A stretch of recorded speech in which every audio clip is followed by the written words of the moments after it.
नमस्कार किसान भाइयों।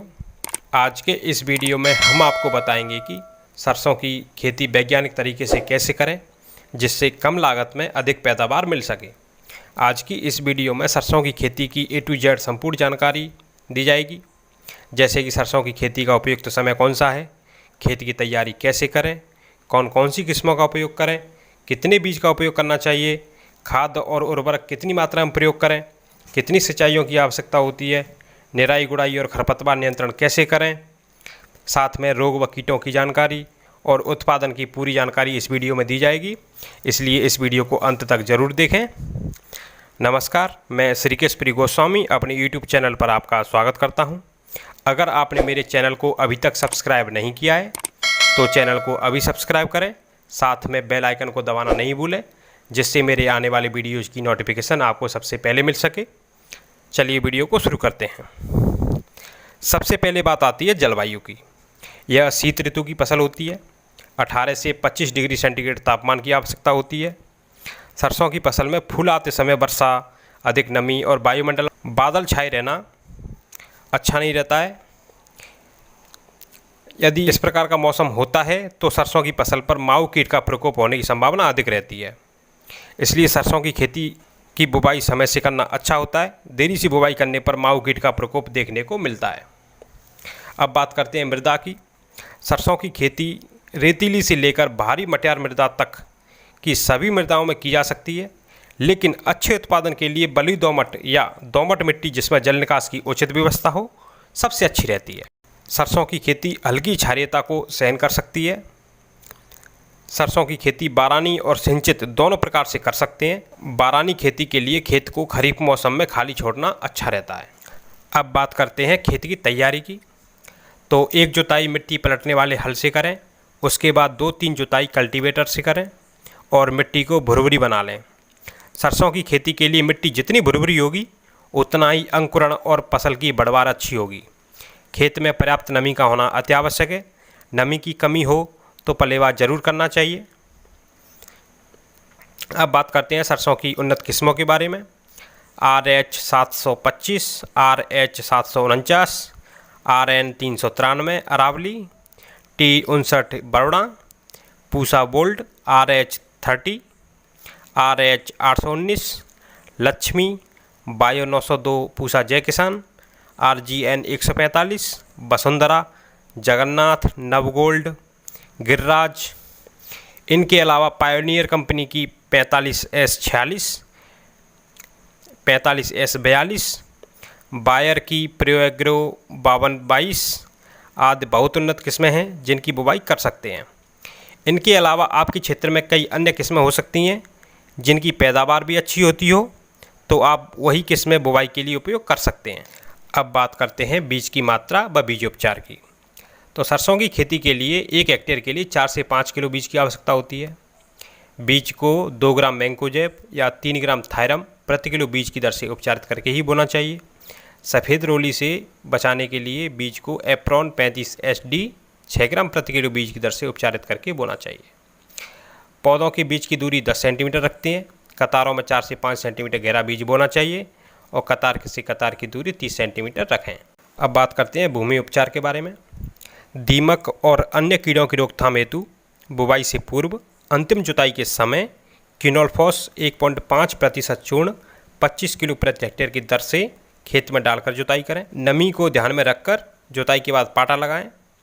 सरसों रोग प्रबंधन हेतु 15 किलोग्राम जिंक और 40 किलोग्राम सल्फर प्रति हेक्टेयर का प्रयोग करने से बीमारियां कम लगती हैं और पैदावार में वृद्धि होती है। अब बात करते हैं बुवाई के उचित समय के बारे में। तो बारानी क्षेत्रों में सरसों की बुवाई 15 सितंबर से 15 अक्टूबर तक करनी चाहिए। सिंचित क्षेत्रों में इसकी बुवाई अक्टूबर के अंत तक कर सकते हैं। सिंचित क्षेत्र में बुवाई पलेवा देकर ही करनी चाहिए। देर से बुवाई करने पर उपज में भारी कमी हो जाती है। साथ ही चेपा और सफ़ेद रोली का प्रकोप भी अधिक होता है। विलंब से बोए जाने की स्थिति में सरसों को नवंबर के प्रथम सप्ताह तक बिना किसी नुकसान के बोया जा सकता है। बात करें खाद और उर्वरक के बारे में, तो सरसों की खेती के लिए 8 से 10 टन अच्छा सड़ा हुआ खाद, देसी खाद बुवाई के 3 से 4 सप्ताह पूर्व खेत में मिला देवें। जिंक की कमी होने पर सरसों में उत्पादन वृद्धि हेतु अंतिम जुताई से पहले 20 किलोग्राम जिंक सल्फेट प्रति हेक्टेयर की दर से भुरकाव करके मिट्टी में मिलाएं। मिट्टी परीक्षण के परिणाम अनुसार उर्वरकों का प्रयोग करना चाहिए। यदि मिट्टी का परीक्षण नहीं करवाया गया है तो सिंचित फसल के लिए 160 kilogram urea, 100 kilogram DAP, 65 kilogram potash और 300 किलो जिप्सम या 40 किलो गंधक चूर्ण की आवश्यकता होती है। यूरिया की आधी, फास्फोरस और पोटास की पूरी मात्रा बुवाई के समय खेत में देनी चाहिए। शेष यूरिया की मात्रा पहली सिंचाई के साथ खेत में प्रयोग कर सकते हैं। यदि खेती बारानी कर रहे हों तो इन उर्वरकों की आधी मात्रा ही प्रयोग में लेनी चाहिए और वो भी बुवाई के समय प्रयोग में लेनी चाहिए। गंधक या फिर जिप्सम 2 वर्ष में एक बार दें तो वो पर्याप्त होता है। अधिक उत्पादन लेने के लिए सरसों में फूल आने की अवस्था पर थायो यूरिया 0.1% घोल का छिड़काव करना बहुत अच्छा रहता है, जिससे फसल में 10 से 15% उत्पादन में वृद्धि होती है। बात करें सिंचाई की तो पहली सिंचाई 30 से 40 दिन बाद फूल आने पर करें। दूसरी सिंचाई 70 से 80 दिन पर करें जब फलियां बन रही हों। फलियां बनते समय पानी की कमी खेत में नहीं होनी चाहिए। निराई गुड़ाई की बात करते हैं तो पौधों की संख्या अधिक हो तो बुवाई की 20 से 25 दिन बाद निराई करके खरपतवार निकालें और निराई के साथ छटाई कर घने पौधे को निकालकर पौधों के बीच की दूरी 10 सेंटीमीटर कर दें। सिंचाई के बाद गुड़ाई करने से खरपतवार नष्ट होने के साथ साथ फसल की बढ़वार भी अच्छी होती है। सरसों की फसल में खरपतवार नियंत्रण के लिए पेंडिमिथालिन 3.25 लीटर प्रति हेक्टेयर की दर से 800 से 1000 लीटर पानी में मिलाकर छिड़काव करना चाहिए। इसका छिड़काव बुवाई के बाद और अंकुरण से पहले करना चाहिए। छिड़काव इस प्रकार करें कि खेत के ऊपर एक परत बन जाए जिससे खरपतवार नहीं उग पाएँ। दवा का छिड़काव इस प्रकार उल्टे चलते हुए करना चाहिए जैसा कि वीडियो में बताया जा रहा है, अन्यथा पैरों से परत टूट जाती है और खरपतवार उगने की संभावना रहती है। सरसों की फसल में प्याजी की रोकथाम के लिए फ्लुक्लोरेलिन 1 लीटर का प्रयोग करना चाहिए। अब बात करते हैं सरसों में कीटों के बारे में। तो सरसों की फसल में पेंटेड बग, बारह मक्खी, हीरक तितली, मोयला, चैंपा, लीफ माइनर आदि कई प्रकार के कीड़े लगते हैं। तो इनके रोकथाम के लिए डाइमिथोएट 30 cc 1 लीटर प्रति हेक्टेयर के हिसाब से या मेलाथियान 50 cc 1.25 लीटर प्रति हेक्टेयर के हिसाब से या फिर कीनोलफॉस 25 cc 1 लीटर प्रति हेक्टेयर के हिसाब से खेत में छिड़काव करें। बात करें इनके रोगों के बारे में तो झुलसा, तुलासिता व सफ़ेद रोली, तनागलन कई प्रकार के इसमें रोग पाए जाते हैं। सफ़ेद रोली के लक्षण दिखाई देने पर रेडोमिल MZ72 WP को 2.5 ग्राम प्रति लीटर पानी की दर से घोलकर छिड़काव करना लाभकारी रहता है। आवश्यकता होने पर दूसरा छिड़काव 15 दिन बाद कर सकते हैं।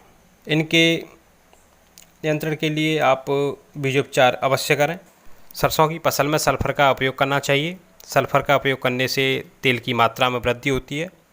सल्फर का प्रयोग करने से 10 से 15% तक उत्पादन बढ़ाया जा सकता है, इसलिए सल्फर का प्रयोग करना सरसों की फसल के लिए बहुत ही ज़्यादा फायदेमंद होता है। अब बात करते हैं सरसों के उत्पादन के बारे में।